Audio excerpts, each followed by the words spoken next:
माननीय उप मुख्यमंत्री श्री विजय कुमार सिन्हा जी।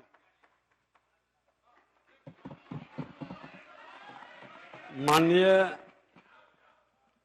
मुख्यमंत्री जी, आज बिहार विधानसभा के इस सदन में बदले हुए चेहरे और बदले हुए भाषा जो सदन में बयान कर रहे थे, उनका यही हाल रहा कि अपनी बात रख देना, किसी का सुनना नहीं और सदन छोड़ के चल देना। और इन्होंने कहा कि एक पंचवर्षीय में 3 पद मिला 3 बार। तो मैं बता दूं कि जो भी मिला, पार्टी के हमारे नेतृत्व, गठबंधन के नेतृत्व ने जो भी जिम्मेदारी दिया, हमने ईमानदारी से निर्वहन करने का प्रयास किया, लोगों के विश्वास पर खरा उतरने का प्रयास किया। मैं बता दूं उपाध्यक्ष महोदय कि राजनीति रूपी रंगमंच पर विधायिका को किस तरह से अपमानित कर करके बंधुआ मजदूर बनाने का माहौल खड़ा कर करके आज बिहार के अंदर जो संदेश दिए कि हर दल के लोग अपने अपने विधायकों को लोकतंत्र के पवित्र मंदिर में अपने विचार रखने के लिए कहीं न कहीं आग्रह किया, आज उसका असर भी दिखाई पड़ा कि आप एक परिवार के हर पद पर आपकी हिस्सेदारी, आपकी दावेदारी, राष्ट्रीय अध्यक्ष भी आप रहे, मुख्यमंत्री भी आप रहे, उप मुख्यमंत्री भी आप रहे, स्वास्थ्य विभाग से लेके बड़े विभाग पर आपकी दावेदारी। और हद तो तब हो गई कि 5 विभाग अपने जिम्मे रख लिए। कोई विधायक इस लायक नहीं था जिसको विभाग दिया जाता अपने दल का। यहां तक कि गठबंधन की हिस्सेदारी भी मार ली गई। महोदय, ये बंधुआ मजदूर की मानसिकता वही अपनाता है जो परिवारवादी वंशवादी लोग होते हैं, जो भ्रष्टाचार से अकूत संपत्ति कमाते हैं। जो व्यक्ति अपने को समाजवादी परिवार के कहते हैं, अरे समाजवाद का ये चरित्र नहीं रहा। मेरे बगल के भी श्रद्धेय कपिल देव बाबू बड़हिया से आते थे। श्रद्धेय कर्पूरी ठाकुर जी को भी हमने देखा था बड़हिया में जब गोली कांड हुआ था। पिताजी शिक्षक थे, साथ में देखने गए थे। क्या सादगी थी, क्या सरलता था, क्या सहजता था, क्या ईमानदारी था। यह समाजवाद का चरित्र था। समाजवाद का चरित्र ये नहीं था कि अरबों का मालिक बन करके अपना बर्थडे चार्टर्ड विमान पर मनाएं। यह समाजवाद का चरित्र कहां से आ गया। कथनी करनी में जिसकी समरूपता नहीं रहे महोदय, सत्ता के लिए समझौता करने वाले लोग। मैं तो पहले भी सत्ता में मंत्री के रूप में एनडीए को जनादेश मिला था। हमारे मुख्यमंत्री यही थे। जनता के जनादेश का इन्होंने सम्मान करते हुए मुख्यमंत्री के पद को ग्रहण करके विकास की गति को बढ़ाया था। विकास की गति बढ़ रही थी। आसन पर हमें बैठने का सौभाग्य भी दिए थे। और मैं बता दूं कि मैं इस आसन पर बैठ करके सत्ताधारी दल के लोगों के भी आक्रोश को झेलकर नेता प्रतिपक्ष को लोकतंत्र की मर्यादा का रक्षा करते हुए बोलने का मौका देता था। क्योंकि यह आसन कहीं न कहीं सदन का संरक्षक है। लेकिन जब नेता प्रतिपक्ष हमें बनने का मौका मिला तो 55 मिनट के वक्तव्य में इसी आसन पर बैठे व्यक्ति 113 बार टोका टोकी करके डिमोरलाइज और डिलेल करने का मानसिकता प्रदर्शित किए। ये लोकतंत्र के संरक्षक कतई नहीं हो सकते। महोदय, माननीय मुख्यमंत्री जी, आपसे इन्होंने इतना बखान किया, मुख्यमंत्री जी अरे आप पर दया किए, जंगल राज लाने वाले को जनता राज कह करके सुधरने का मौका दिए, लेकिन नेचर और सिग्नेचर नहीं बदलता। जिसकी लूट की मानसिकता हो, जो परिवारवाद वंशवाद को पोषित करता हो, विधायकों का अपमान करता हो, बंधुआ मजदूर के तरह 5-5 बार 6-6 बार माननीय प्रहलाद यादव जी जैसे लोग एक मजबूती के साथ आवे, उनको कोई सम्मान नहीं, कई लोग बैठे हैं उसका अपमान करिए। लोकतंत्र है, रानी के पेट से राजा पैदा नहीं होगा। लोकतंत्र में गरीबों की ताकत से, गरीबों के आशीर्वाद से वो राजगद्दी प्राप्त करता है। और आज वंशवादी के कारण विवश हो करके इनकी प्रताड़ना को हमने देखा है किस तरह से जलील। और ये तो एक उदाहरण है, बैठे हैं कई विधायक, मैं अध्यक्ष था, उनके पीड़ा आती थी, कई लोग को उनमें क्षमता, उनमें महत्व ताकत रहते हुए ऐसे लोगों को महत्व नहीं दिया। उनके दर्द को हम लोगों ने सुना और हमने कहा ये लोकतंत्र का मंदिर है, मुझे बिहार को बचाना है। मुख्यमंत्री जी ने सुधरने का अवसर दिया, नहीं सुधरा।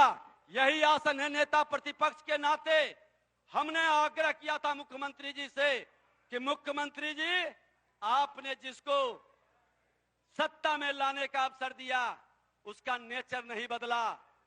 आज राहुल साहनी की हत्या कर देता है, उस पर FIR होने नहीं दे, और आपने कागज लेकर के जब कार्रवाई की बात किए तो अगले की छटपटाहट, परेशानी और हंगामा और ब्लैकमेलिंग का भाव को आपने ठुकरा करके ये जता दिया, आपने बता दिया कि न मैं अपराध से समझौता करूंगा, न भ्रष्टाचारियों से समझौता करूंगा। अपराध भ्रष्टाचार के विरुद्ध आपका जो मिशन था, आपने उस मिशन को फिर से साबित करके ये बता दिया कि बिहार की जनता की आंसू नहीं बहने देंगे।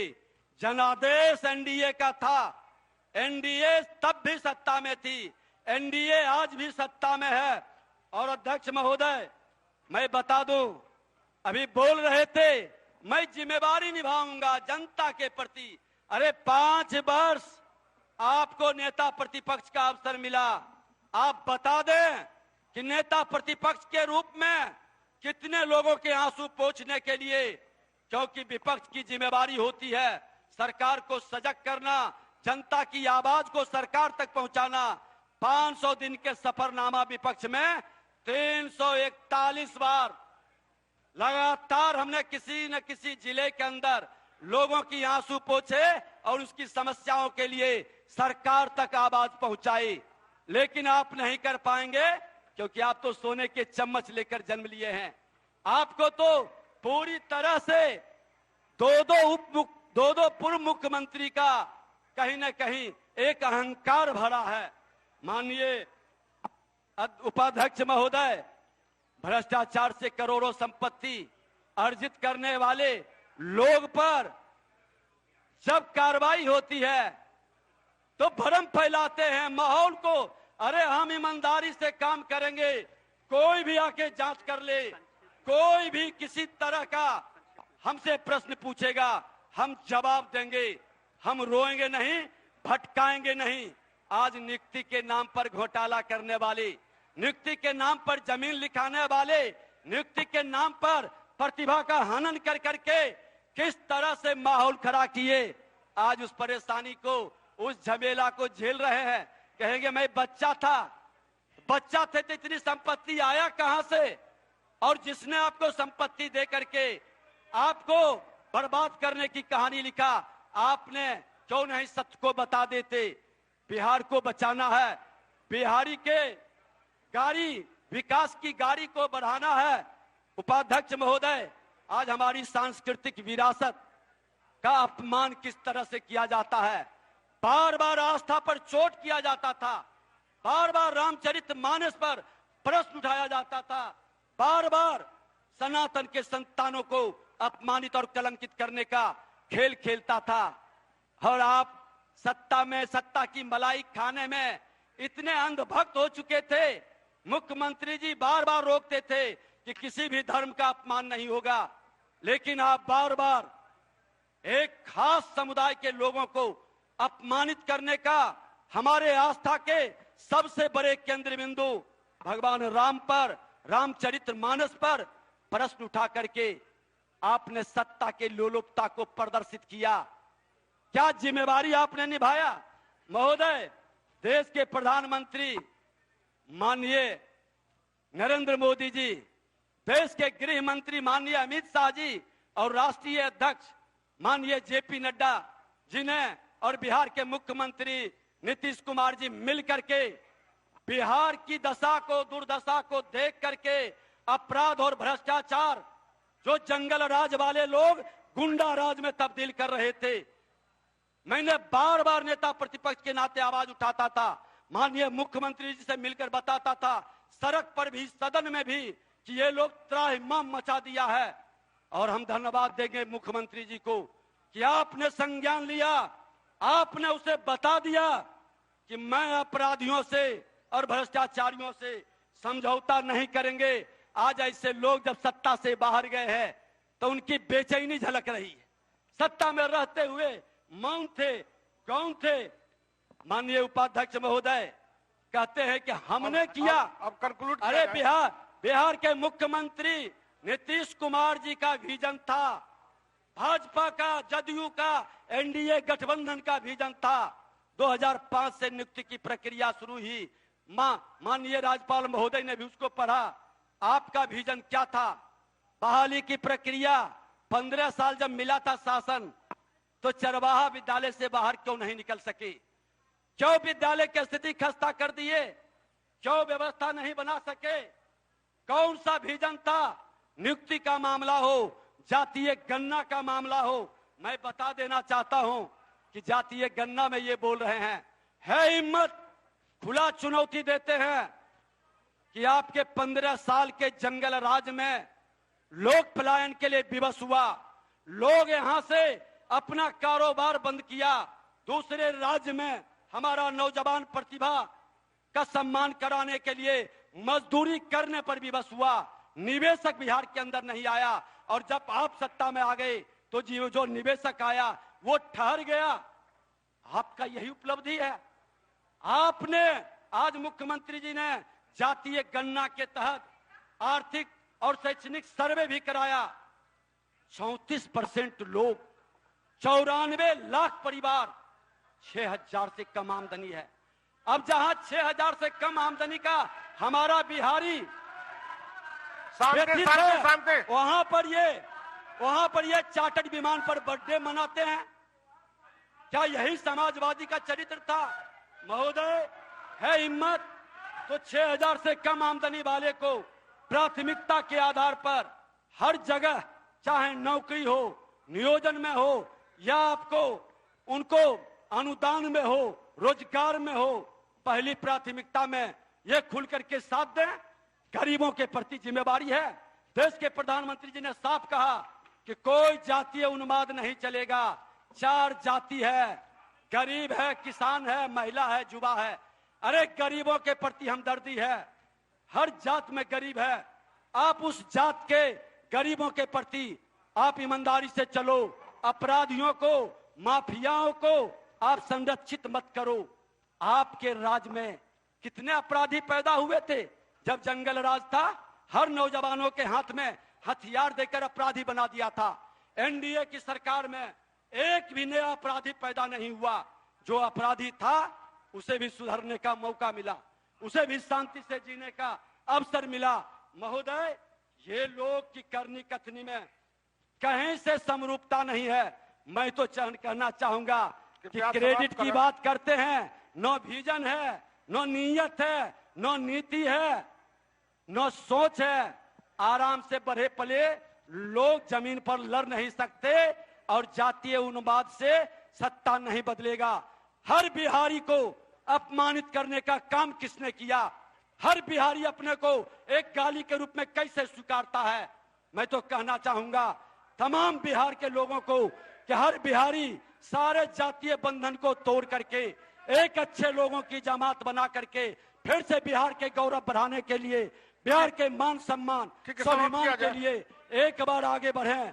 और जो श्री बाबू से यात्रा शुरू हुई बिहार के मुख्यमंत्री नीतीश कुमार जी तक, विकास का, अपराध मुक्त बिहार और भ्रष्टाचार मुक्त बिहार का संकल्प लें।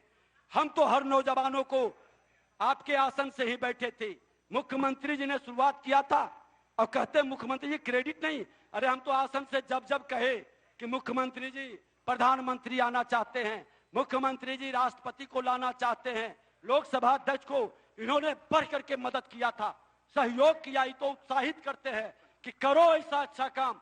और उपाध्यक्ष महोदय अंत में यही कहेंगे कि जब तक मनुज का सुख भाग नहीं सम होगा, खत्म न होगा कोलाहल, संघर्ष नहीं कम होगा। राजद के अंदर करोड़ों का मालिक विधायक को अपमानित करे, जनता बेहाल रहे, प्रतिभा का हनन करे, अरे जातीय बंधन को तोड़ करके जाति मुक्त बिहार और भ्रष्टाचार मुक्त बिहार बनाने का संकल्प लेकर हम बढ़े, नए बिहार बनाए, एक नए वातावरण में जो भी भूमिका मिली है ईमानदारी के साथ कदम बढ़ाएं, यही आग्रह है। बहुत बहुत धन्यवाद।